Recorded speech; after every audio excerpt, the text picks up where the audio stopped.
dans une thématique en ce moment qui s'appelle les inconnus.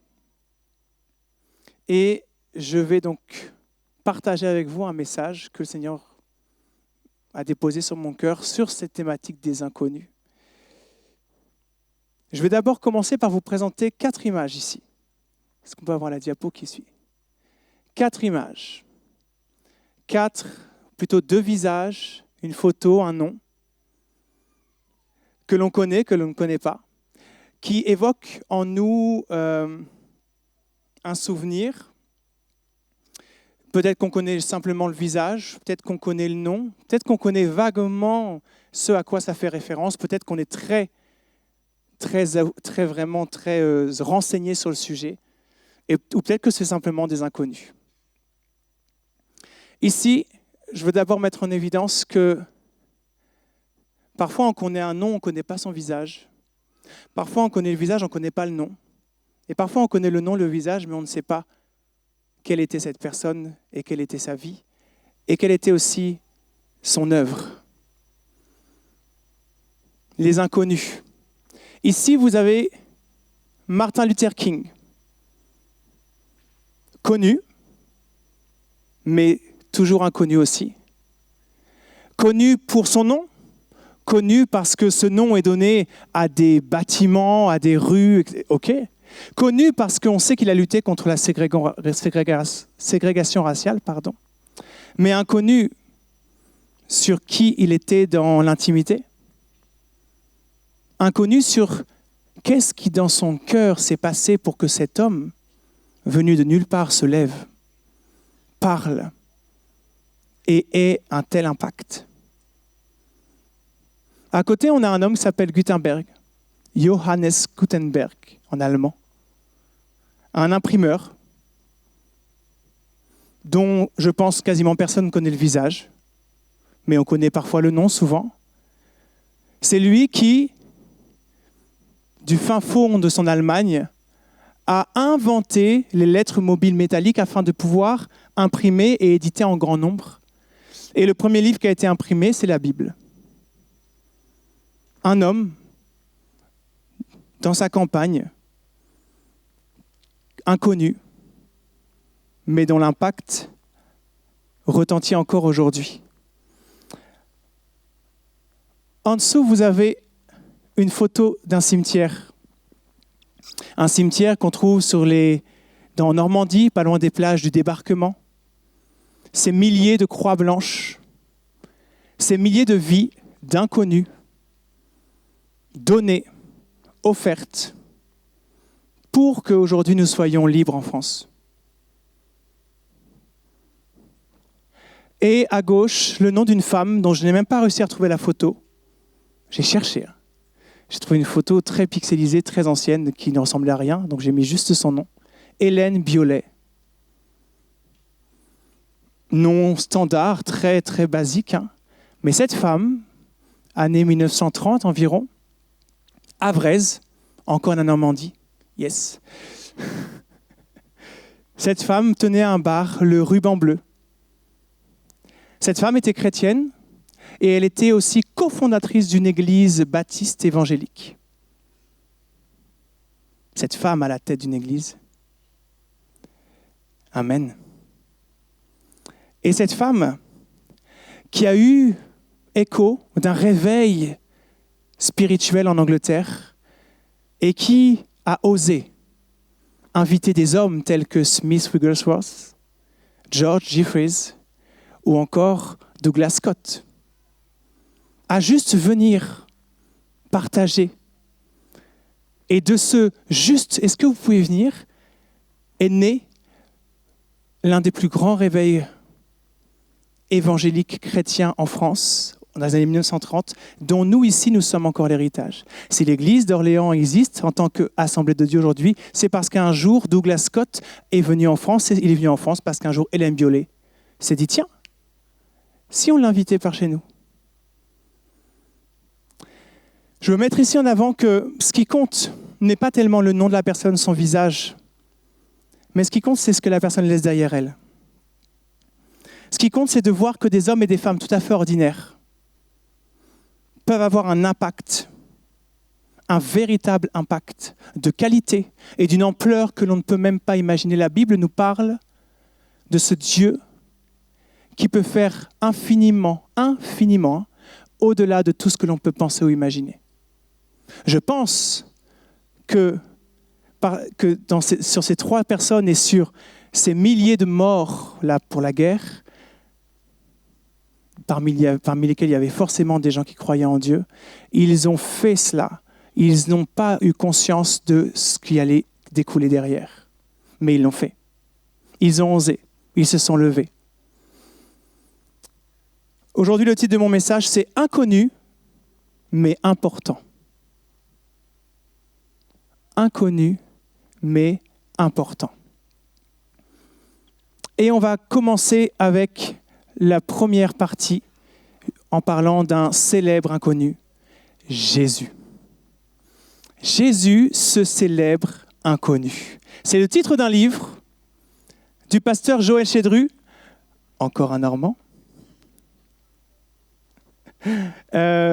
Livre qui présente ce que lui, pendant plus de 50 ans de relation avec Dieu et avec Jésus, a pu découvrir. De ce Jésus que l'on connaît, mais parfois si mal, si peu, et dont on a toujours tant de trésors à découvrir. Ce livre est une pépite, je vous invite à le lire, à l'avoir, parce qu'il est à la fois accessible pour celui qui connaît déjà Jésus, comme pour celui qui cherche à le découvrir. Jésus, ce célèbre inconnu. Et dans la préface de son livre, dans l'introduction de son livre, il présente les choses, il pose une question assez intéressante. Il dit, ok, le nom de Jésus, on connaît. Le nom de Jésus, c'est ce qui, en histoire, nous permet de dater. Donc on le connaît. On sait ce qui se passe avant, après Jésus, on connaît quoi. On connaît le nom. Mais est-ce qu'on le connaît vraiment lui? Est-ce que nous le connaissons vraiment lui? Alors je vais vous inviter à nous centrer un instant là sur celui que nous pensons connaître, que nous voulons connaître, que nous cherchons à connaître mieux. On l'a dit au 31, je le répète ici, c'est dans la parole de Dieu. Paul nous invite à grandir dans l'excellence de la connaissance de Christ. Alors que nous ne cessions de chercher toujours davantage les perles qui font qui est Jésus. Amen. On va lire un passage, parmi tant d'autres, j'aurais pu en prendre des tas, qui se trouve dans Philippiens chapitre 2, versets 6 à 8. J'ai pris celui-ci parce qu'il démontre, vous allez voir, comment Jésus a choisi de devenir anonyme, de devenir un inconnu. Chapitre 2 de Philippiens, lettre aux Philippiens, versets 6 à 8. Je vais lire dans la version Parole de vie. Paul dit, lui, donc Jésus, il est l'égal de Dieu parce qu'il est Dieu depuis toujours. Parfois, on se pose la question, Jésus, Dieu, fils de... Jésus est Dieu. Amen. Pourtant, cette égalité avec Dieu, il n'a pas cherché à la garder à tout prix pour lui. Il n'y a pas d'égoïsme. Mais tout ce qu'il avait, tout, il l'a laissé. Considérons un instant. Pause. Qu'a-t-il laissé? La paix, la perfection, la gloire, la puissance. Il a tout laissé. La splendeur, la magnificence. Il a laissé. Il s'est fait serviteur. Le roi devenu serviteur. Il est devenu comme les hommes et tous voyaient que c'était bien un homme. Tous voyaient que c'était bien un homme. Jésus, Dieu fait homme sur cette terre est l'incarnation parfaite de Dieu dans toute l'imperfection de l'homme. Mais quelle beauté, quelle puissance! Il est à la fois capable de comprendre et de compatir à toutes nos faiblesses en tant qu'imparfait, et en même temps de nous donner d'en être victorieux par sa toute-puissance. Jésus, cette ce roi, ce Dieu glorieux fait serviteur, devenu comme un inconnu, un simple homme. Et je lis la suite, c'est écrit en version parole de vie, ça dit « Il s'est fait plus petit encore ». L'humilité poussée à l'extrême. Un exemple pour nous d'humilité poussée à l'extrême. Il a obéi jusqu'à la mort et il est mort sur une croix. Il a fait ce choix. Il a fait ce choix de donner sa vie pour toi et pour moi. Et je dois le redire encore parce que Dieu t'aime.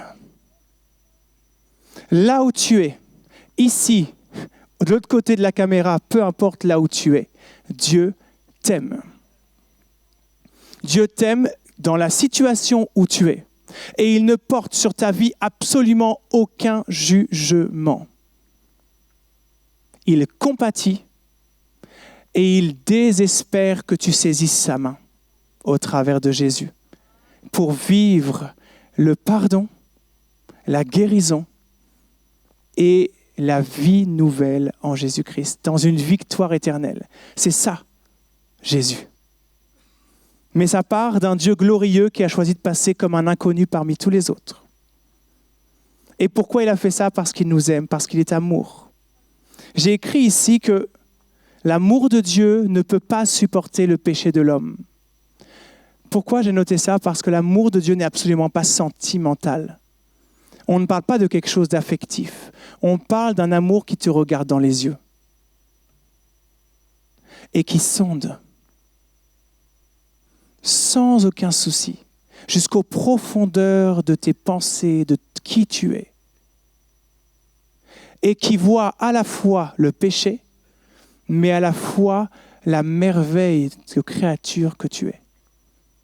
Et son seul désir, c'est de réconcilier. Son seul désir, c'est de chasser, d'enterrer le péché pour que sorte la merveilleuse créature que tu es. C'est ça l'amour de Dieu. Donc l'amour de Dieu ne peut pas supporter ton péché.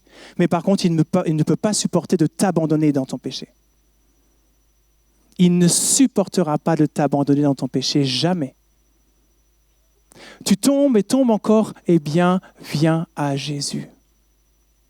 Et ne cache rien, ne reste pas dans la honte, ne laisse pas l'ennemi jouer avec tes sentiments et tes émotions et te faire croire que tu ne serais plus digne ou plus légitime. Tu es par nature illégitime, mais tu es par grâce légitimé.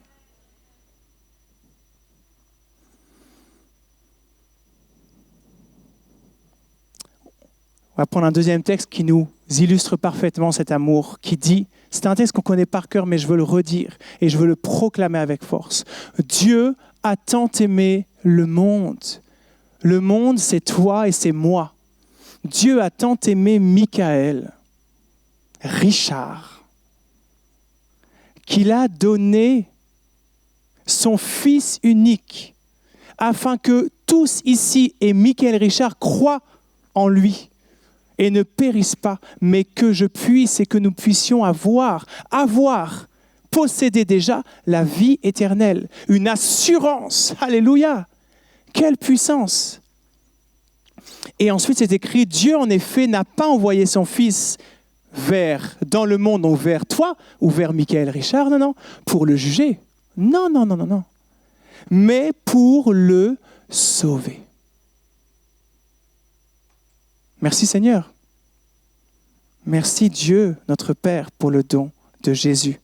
Ce célèbre inconnu, ce roi, serviteur, glorieux et un simple homme, venu pour sauver l'humanité. Symbole magnifique et majestueux de l'amour de Dieu et de la grâce de Dieu. Amen. Jésus est donc un célèbre inconnu que Paul et que la Bible et que Dieu nous invite à découvrir chaque jour un peu plus. Et lorsque nous marchons et que nous commençons à découvrir Jésus, nous commençons à reconnaître notre imperfection, notre faiblesse, nos limites. Et ce n'est pas un problème. Au contraire, dans la reconnaissance de notre petitesse, nous pouvons absolument admirer la grandeur de Dieu. Quand tu es petit, quand tu es faible, c'est alors que tu es fort. C'est Paul qui le dira. Et il ne dit pas ça au hasard. Il comprend qu'à chaque fois qu'il y a quelque chose dans sa vie qui vient lui montrer qu'il a des limites ou qui vient le briser encore, c'est pour qu'il se répande devant Dieu. C'est pour qu'il s'abandonne dans les bras de Dieu. C'est pour qu'il court à Jésus et lui crie son besoin de lui. Parce que sans lui, nous ne sommes que des pécheurs condamnés à errer dans ce monde et à vivre une mort éternelle. Mais par lui, nous sommes des enfants de Dieu, rachetés par grâce, sauvés, pardonnés, justifiés, sanctifiés, avec l'assurance de la vie éternelle. Alléluia! Et qui nous dit que nous sommes plus que vainqueurs par celui qui nous a aimés. Alors j'aimerais arriver sur mon deuxième point qui va nous parler d'un passage. Ça s'appelle « Avoir les sentiments de Jésus ».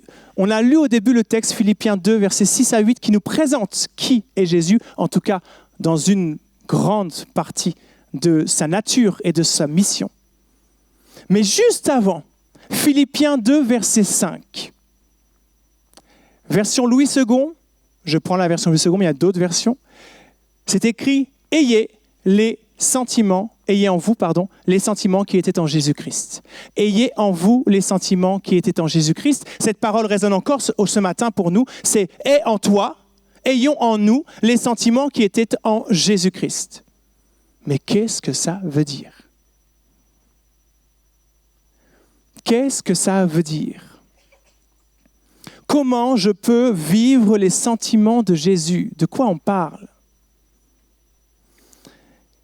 Ici, il ne s'agit pas de sentimentalisme du tout.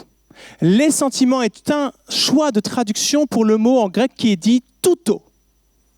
Et « touto » en grec, ça veut dire cette chose qui est en Jésus. Ayez en vous ce qui est en Jésus. C'est très vague. On ne parle pas juste d'émotion du tout. On parle d'une nature.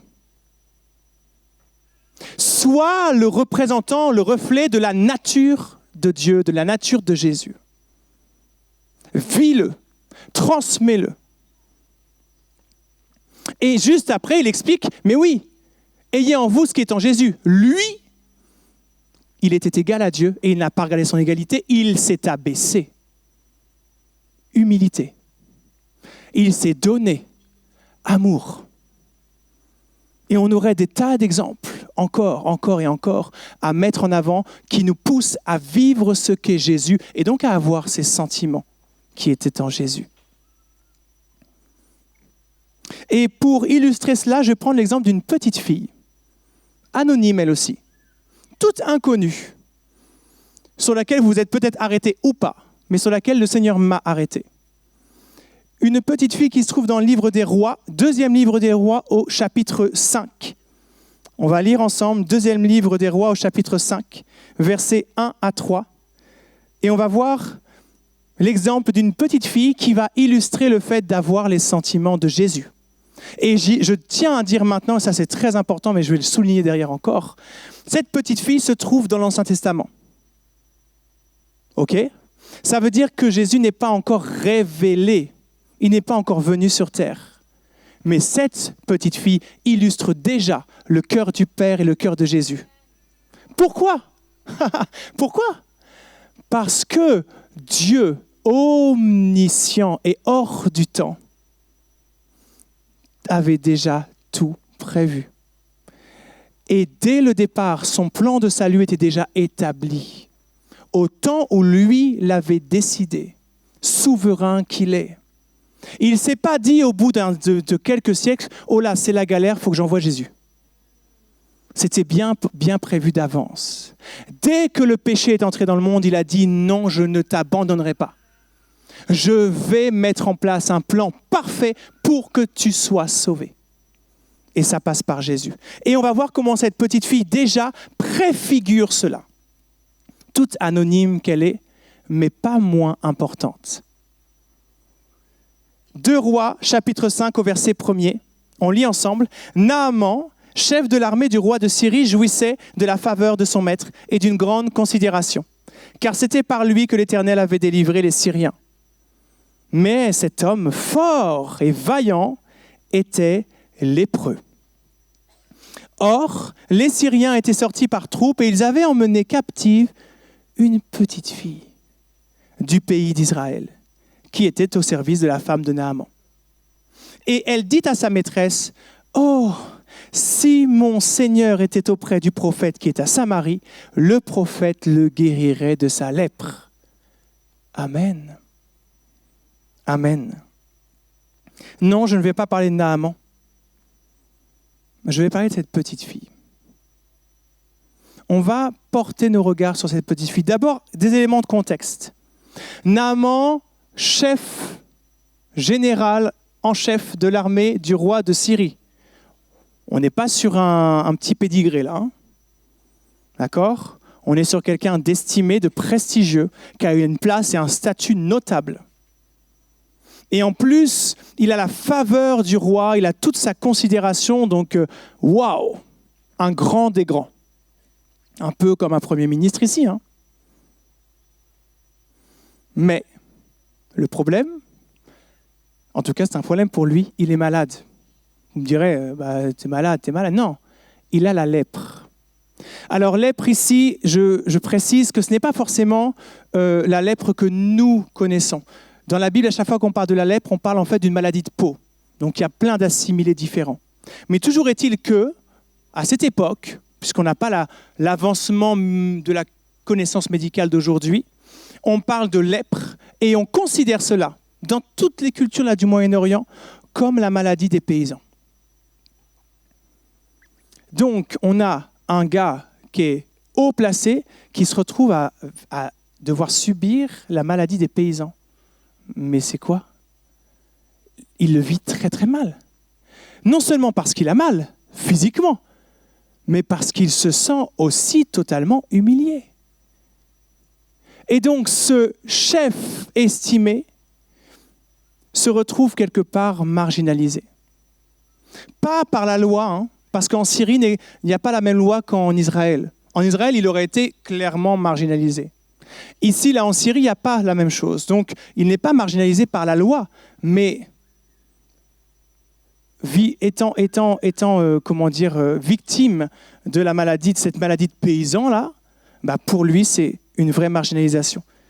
Et c'est une vraie solitude. Face à la douleur, face à la peur, face à la colère, face à la honte. Et on a une petite fille. Une petite fille, toute mignonne, qui, s'il vous plaît, s'est fait enlever de sa famille en Israël pour être rendue esclave chez un chef général en Syrie, dans un pays étranger. Et la Bible précise petite fille, donc on n'est pas sur une adote. On est sur une enfant qui n'a rien demandé à personne, qui était bien dans sa famille, qui était bien dans son contexte, peut-être certainement déjà plus ou moins en sécurité, qui avait ses repères dans sa langue, dans sa culture, là où elle a grandi. Et en un claquement de doigts, elle se trouve emmenée pour être esclave. Imaginons un instant ce qu'elle ressent. Certainement de la peur. Certainement de la tristesse. Peut-être même de la colère ou de la rébellion, l'envie de se venger. C'est quoi ça ? On est dans un contexte d'injustice. À vue humaine comme ça, c'est trop injuste. Elle n'a rien demandé, il n'a rien demandé. Il a jusque-là tout fait bien, Naaman, il a servi son roi, il a été au top dans son boulot et tout, nickel, et il se retrouve malade. Il se retrouve face à une maladie qui est dégénérative, qui lui fait mal, qui est humiliante et qui est fatale. Et elle vivait en sécurité, elle n'avait rien demandé, et elle se retrouve esclave, seule, perdue, dans un des pays étrangers, dans une famille étrangère, face à ses propres peurs et face à un avenir plus que douteux. Parce que esclave à enfant, c'est esclave pour ta vie. Mais il y a une différence que nous allons maintenant noter qui se retrouve dans le verset 3. C'est que cette petite fille, elle vient d'Israël. Cette petite fille a donc été bercée dans la connaissance de Dieu. Et cette petite fille, connaissant Dieu, va avoir une attitude qui n'est pas du tout celle d'une enfant qui est apeurée, qui est rebelle ou en colère. Non. Pourquoi ? Parce que Dieu fait toujours la différence dans nos situations même les plus désastreuses. Tu peux te retrouver à subir et à surmonter des tas d'épreuves, les plus douloureuses les unes que les autres. Si Dieu est dans ta barque, si Jésus est dans ta barque, certains jeunes et ados diront « Jésus est dans mon bateau ». S'il est là, ça fait la différence. Ça fait toute la différence. Parce que tu n'es plus soumis à devoir subir et à te laisser dominer par toutes tes émotions et tes sentiments négatifs. Non, tu as dans ta barque et en toi le Saint-Esprit tout-puissant pour te donner avoir autorité sur toute domination. Même tes émotions peuvent être donc dominées. Même tes sentiments peuvent être dominés. Au nom de Jésus. Et ça veut dire que celui qui est parfois malade, ben oui, parce que Dieu ne nous dit pas que tu ne seras jamais malade. Donc oui, parfois tu es malade. Et parfois tu te dis, mais je ne comprends pas, c'est pas juste. À mes yeux, c'est pas juste, parce que je n'ai pas demandé. Mais ça ne définit pas qui tu es. Tu n'es pas malade, tu souffres d'une maladie. Ce que tu es, c'est un enfant de Dieu, dont l'espérance est vivante. Et Dieu te promet qu'il accomplira pour toi ce qu'il a promis d'accomplir, c'est-à-dire quoi ? La guérison. Quelle guérison ? Je ne sais pas quand, je ne sais pas comment, ici ou là-haut, mais tu seras guéri. C'est ce que Jésus promet. C'est pour ça qu'il est descendu sur terre. Pour que ce soit clair pour chacun d'entre nous et que nous puissions en effet vivre la victoire par celui qui nous a aimés en toutes choses, peu importe ce que l'on traverse. Paul dira, 2 Corinthiens, chapitre 4, versets 8 et 9, « Ainsi, nous sommes accablés par toutes sortes de détresse, mais cependant jamais écrasés. Nous sommes désemparés, mais pas désespérés, persécutés, mais pas abandonnés, terrassés, mais pas anéantis. » Amen. Au nom de Jésus. Et cette petite fille ne s'est pas laissée anéantir par son contexte. Ah non. Elle a ouvert sa bouche. Et au verset 3, elle va faire ce qu'on appelle dans un langage plus actuel une dinguerie. Non mais c'est vrai. Elle va nous faire une dinguerie. C'est une petite fille. Par son âge, par son statut, en tant qu'esclave et étrangère, mais d'où t'ouvres ta bouche ? Qu'est-ce qui t'arrive là ? Elle n'a pas la légitimité. Elle est illégitime au possible. Et puis, même si elle parle, qui dit qu'on va l'écouter ? S'il vous plaît. C'est une enfant étrangère qui est là pour me servir. Et pourtant, qu'est-ce qui va faire la différence ? C'est qu'elle va oser la foi et c'est que Dieu va attester de son autorité. Et bizarrement, ce simple verset va transformer la vie de Naaman. Parce que Naaman va prendre ça au sérieux, il va aller voir son roi et va dire « La petite fille m'a dit ça. » Alors, imaginons, il va voir le roi, je vais voir genre le président. Ok, imaginons, il va voir le président. Il lui dit « Oui, il y a une petite fille là, qui passait par là, qui est chez moi là. Elle m'a dit d'aller voir là-bas un prophète et je vais être guéri. » LOL.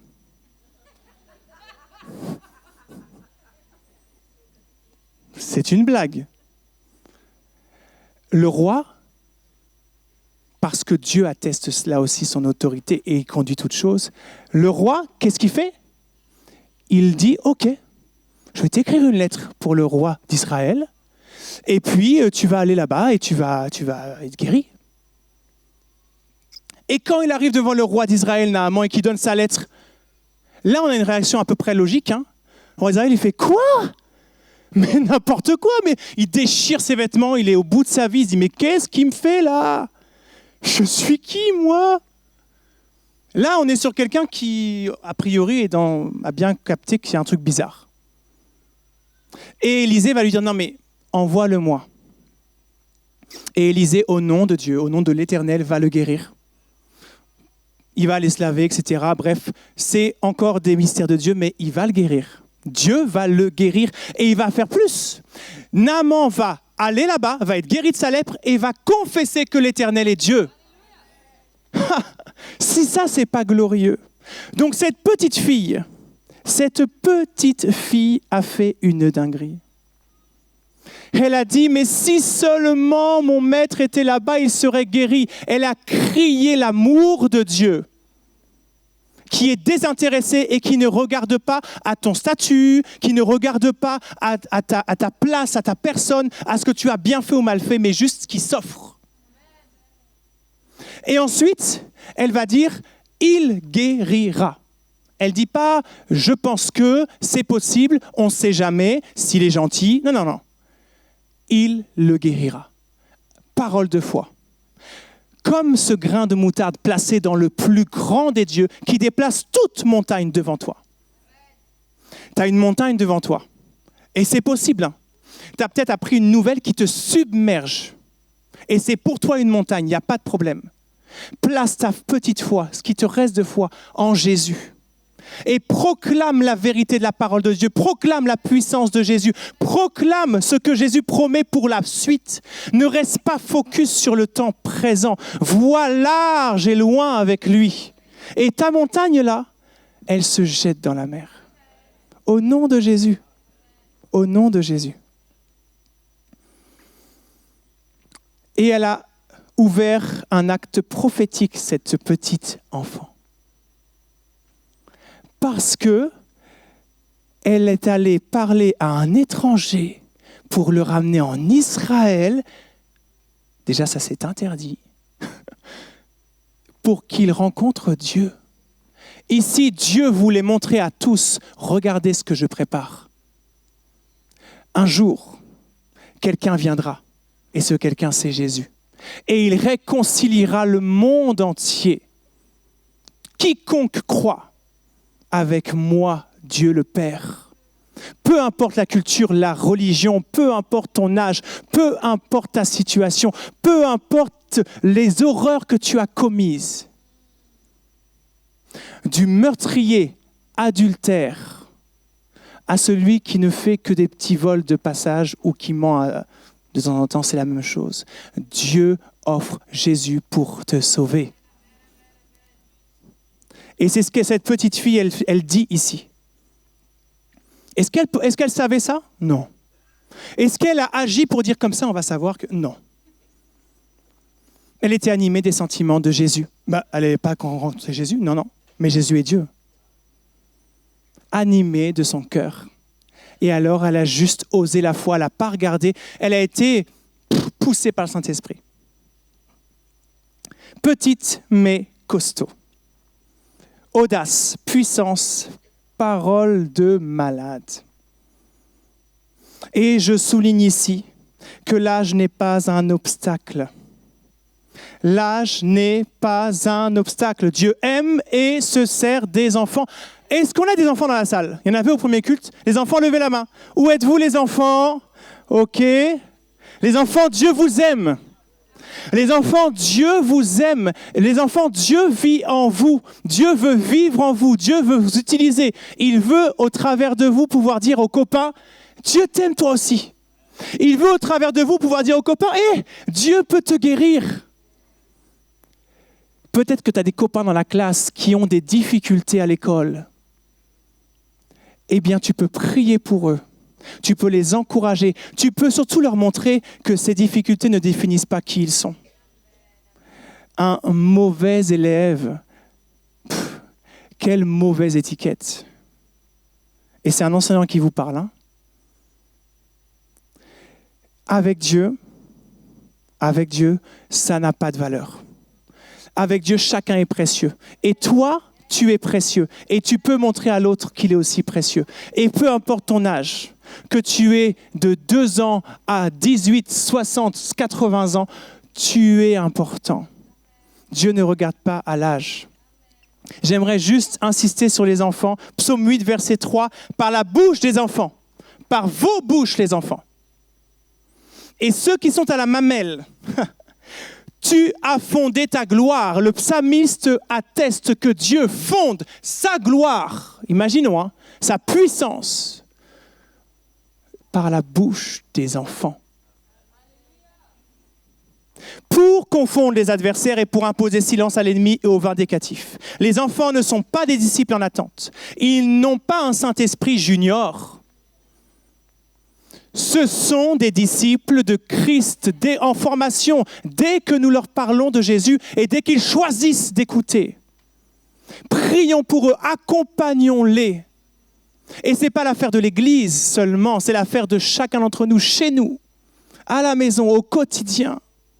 Que Jésus brille au travers de nous et que les enfants soient ainsi portés, touchés et encouragés à manifester déjà les fruits, à manifester déjà la vie de Dieu. Amen. Ne soyons pas des empêcheurs, mais des facilitateurs.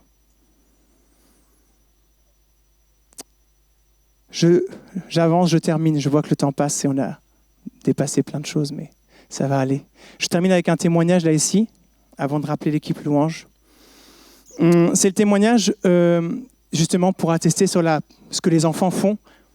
Et je rappelle, enfants, et je pense que ça marche jusqu'à très tard après, ce que j'aime, c'est, donc qu'on disait inconnu mais important, c'est que quand Dieu est à l'œuvre en nous, et il va faire au travers de nous des choses qui nous dépassent, on n'en est pas conscient.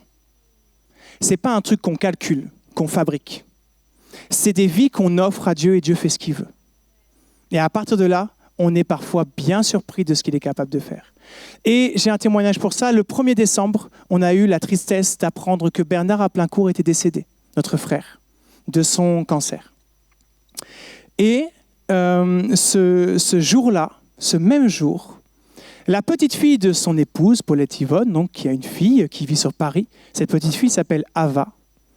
Et cette petite fille, elle dit à sa mère en rentrant de l'école, donc fin de journée, 16h30, 17h, « Maman, j'ai un chant là dans mon cœur. » Et sa mère lui dit « Oui, plus tard. » Vous connaissez les parents.